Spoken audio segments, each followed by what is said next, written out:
మన Chiranjeevi vascular and multi speciality hospital దేశంలోనే best vascular and endovascular facilities and all multi speciality care.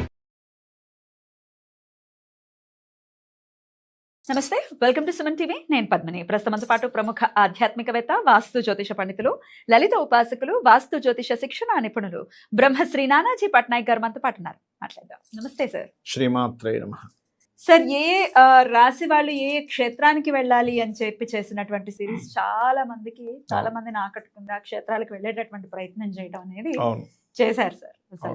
చాలా అద్భుతంగా మాకు వివరించారు సార్. అయితే నక్షత్రాల వారి కూడా తెలుసుకుంటే ఇంకాస్త యాక్యురేట్ గా ఉంటుందనేది నా భావన సార్. ఎందుకంటే రాశిలో 3 నక్షత్రాలు వచ్చేస్తాయి. పర్టికులర్ గా మనం ఒక్కొక్క నక్షత్రం గురించి కనుక ఒకవేళ మనం మాట్లాడుకుంటే చెప్పండి సార్. మరి అశ్విని నక్షత్ర జాతకులు వీరు ఎట్లా, మరి వీళ్ళు ఎటువంటి క్షేత్ర దర్శన డెఫినెట్ గా వీళ్ళకి హెల్ప్ఫుల్ గా ఉంటుంది?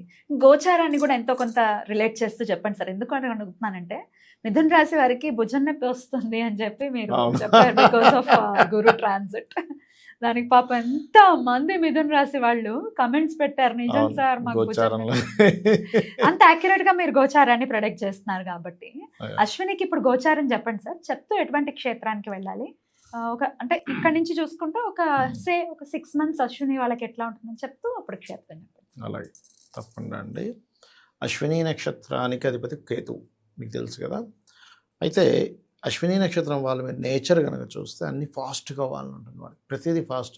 పక్క నుండి ఎవరైనా స్లోగా చేస్తుంటే తీసే నేను చేస్తాను అంటారు. అశ్విని గుర్రం కదా, ఆ తత్వం ఖచ్చితంగా వాళ్ళలో ఉంటుంది. ఓకే.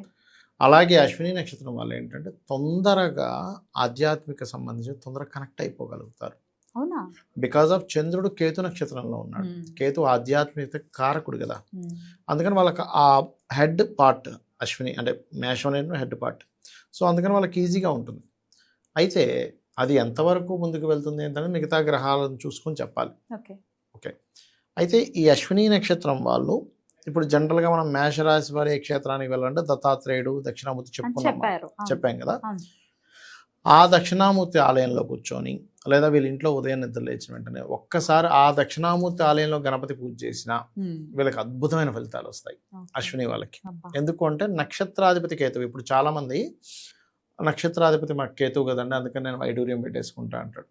నేను అదేంటంటే నక్షత్రం ఫలానాది కదా అని రత్నం పెట్టుకోవడం కాదు.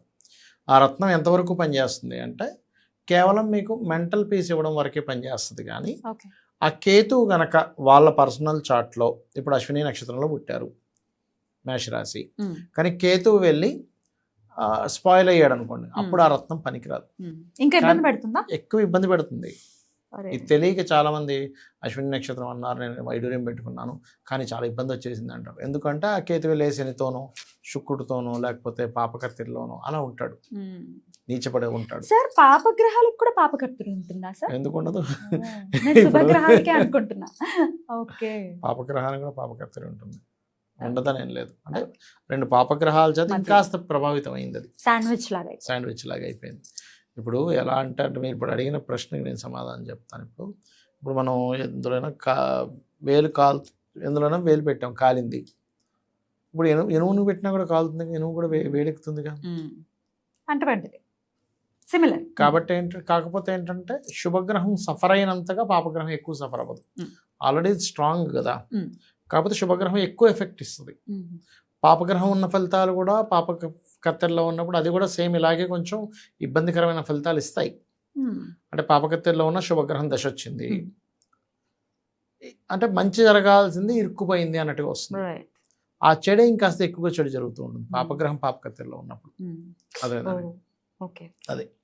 అయితే ఇక్కడ ఎంత వీళ్ళు గణపతిని ఆరాధిస్తూ అంటే దత్తాత్రేయ క్షేత్రానికి వీళ్ళు అక్కడ గణపతిని ఆరాధించినట్లయితే స్పెసిఫిక్గా వీళ్ళకి పీస్ ఆఫ్ మైండ్ అనేటువంటిది ఖచ్చితంగా పెరుగుతుంది. ఇంకా అందులో ఎటువంటి సందేహం లేదు.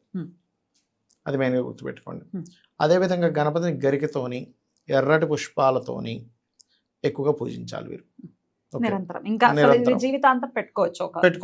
పెట్టుకోవచ్చు. ఎందుకంటే ఇది మనం ఎందుకు స్పెసిఫిక్గా చెప్తున్నామంటే చూడండి, మనం ఏదైనా కానీ మనసు గనక స్థిమితంగా ఉంటే అన్నీ బాగుంటాయి, అంతే కదా.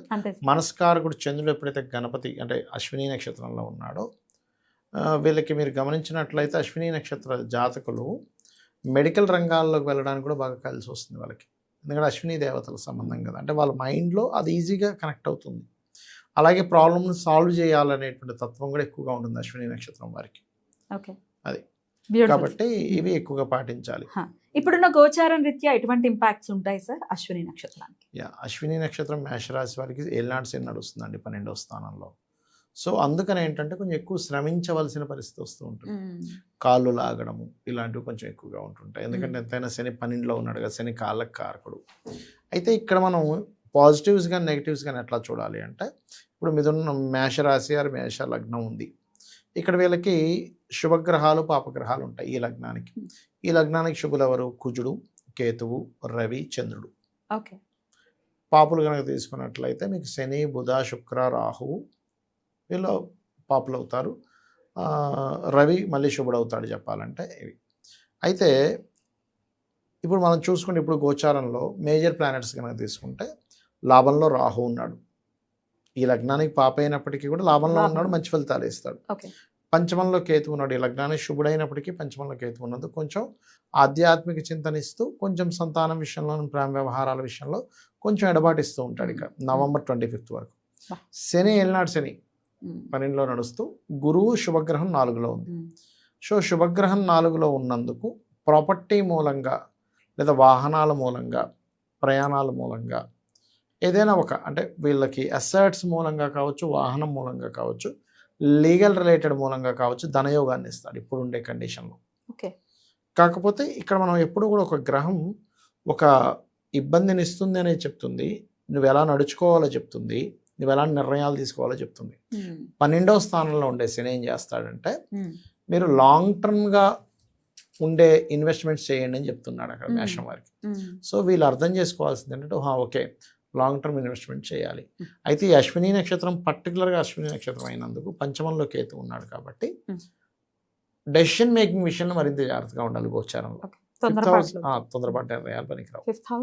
5th హౌస్ డెసిషన్స్, ఆలోచన విధానము, రాజకీయము, రాజకీయాల్లో ఉండేటువంటి వారు తొందరపాటు నిర్ణయాలు తీసుకోకూడదు. ఇవి పర్టికులర్గా గోచారంలో చూపిస్తుంది చెప్పాలంటే. అయితే వీళ్ళు దత్తాత్రేయ క్షేత్రంతో పాటు గణపతి క్షేత్రాలకు కూడా అశ్విని నక్షత్రం వాళ్ళు వెళ్తే చాలా మంచిది. అద్భుతం సార్.